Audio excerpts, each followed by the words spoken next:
Hello and welcome to another session of Groundbreakers Live here at Oracle Open World London. I'm your host Javed Mohammed and very honored to have with us Simon Coter. Simon, welcome. Yeah, thank you, Javed. He's a Director of Product Management for Oracle Linux. Yeah, right. Okay, so first of all, it's what's the vibe you get as you walk around? I mean, we're on day 2 of the show. I saw a huge vibe around the Oracle Autonomous Linux. And this is really cool because at the end, so that was announced. Was announced last year. Last year in the open world we had in San Francisco. Was announced by Larry, you know. And so yeah, we are now seeing a huge interest around Oracle Autonomous Linux. That is an option, is a service available on Oracle Cloud Infrastructure.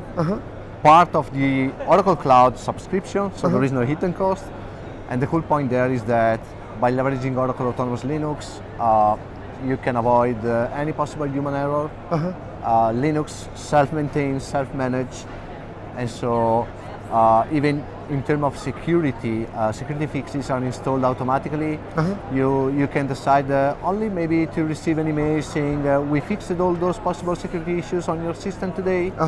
And that's all. So you don't have any more to worry about the maintenance and management of your Linux system. It manages itself, and you can get your time, your resources, managing the business for your company. Got it.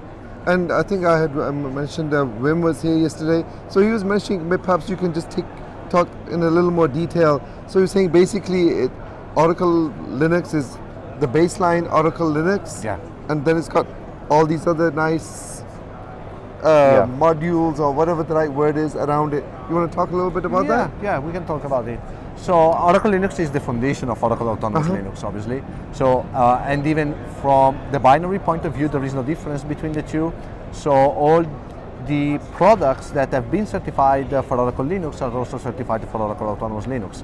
There is no difference. The only difference is that Oracle Autonomous Linux self-manages itself, and it's a sort of service that you can get on top of Oracle Linux while running Oracle Linux on Oracle Cloud Infrastructure. And deep in dive into the details or the technical details, what we have there is a service that rely on existing technologies like, for example, K-Splice. And so which allows you to do like patch management while the kernel is still running. Is that you can install at the end security fixes for different components, like the kernel as well as the hypervisor, and user space stuff on a Linux system without any kind of downtime. Got it. So, and this is something that is really transparent to the service running on top, because you do not have to worry about the possible outage, or maybe that you have to reboot the system, reboot the server, just install the security fixes, and the service will continue to run. I'm just kind of visualizing it because it just sounds so cool. It's like almost like a plane flying, and you can change maybe the engines, or if not the engines, you can make all these changes to it while it's flying. Yeah, and it's a huge impact. In my experience, I talk sometimes with customers saying, yeah, but we can reboot our system. I know that maybe you can reboot, but that kind of thing could mean that you have to impact the entire company, because you have to talk with database administrators, you have to talk with... and you can pause, by the way. Okay, yeah, you have to talk with database administrators, you have to talk with the application, you have to talk with developers.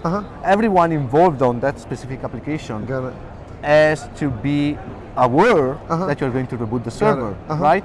And maybe all of them have to execute a particular operation before rebooting, before doing something. So there is a huge impact within the company. On the other side, you can install security fixes. You do not have to alert, or you do not have to involve anyone. Just install the fixes, that's all. Got it. Okay. Right.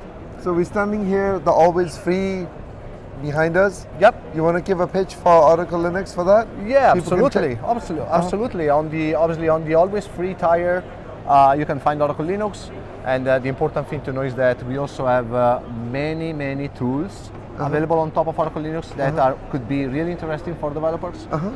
Between them, we have VirtualBox, that is maybe one of the most famous. By leveraging VBox now, we also introduce the option to export and import VMs to and from the Oracle Cloud. Everything is in the GUI, so just 4 or 5 clicks, and get the VM running on a cloud, or 4 or 5 clicks and get the VM back on your laptop. And that said, obviously, on top of Oracle Linux, we have a huge list of tools that can be really helpful for developers. On Oracle Linux 7, we have software collections, where you can find the latest and greatest languages or libraries that are used by developers. On Oracle Linux 8, we introduced the concept of application streams. It's quite similar to the software collection that we had on Oracle Linux 7. And so we perfectly understand the importance to get developers working on Oracle Linux, and we are trying to do the best to supply to developers all the utilities required while developing on a Linux enterprise solution. Okay, all right. Well, it sounds like you got a lot of stuff going on, a lot of exciting things. Moving a little bit away from technology, you're from Italy. Yeah, right. And you're here in England. So I know when people go to Italy, they love the food, there's so much about it. So when an Italian comes to England, what are you into? Like when you come here, you having fish and chips? What excites you about when you come here? So one thing that I like here in England, but the same thing, I also like the same thing in Italy, is the history. Is the history? The history. So they also have a very important history. You can even see the city. You can find different buildings that maybe have been built so many years ago and are still there. Yeah. What about food? The food you can have. I think that you can have a great meat here. Obviously, I love my Italian food, but I think that you can have great food even here. I had. I'm not going to have pasta, obviously, or pizza while being here in England. Or gelato. No, I never tried an ice cream here. Yeah, it's probably a bit too cold for that. But here we can also have an Italian coffee. I'm just kidding. Right there. Okay, there, Simon.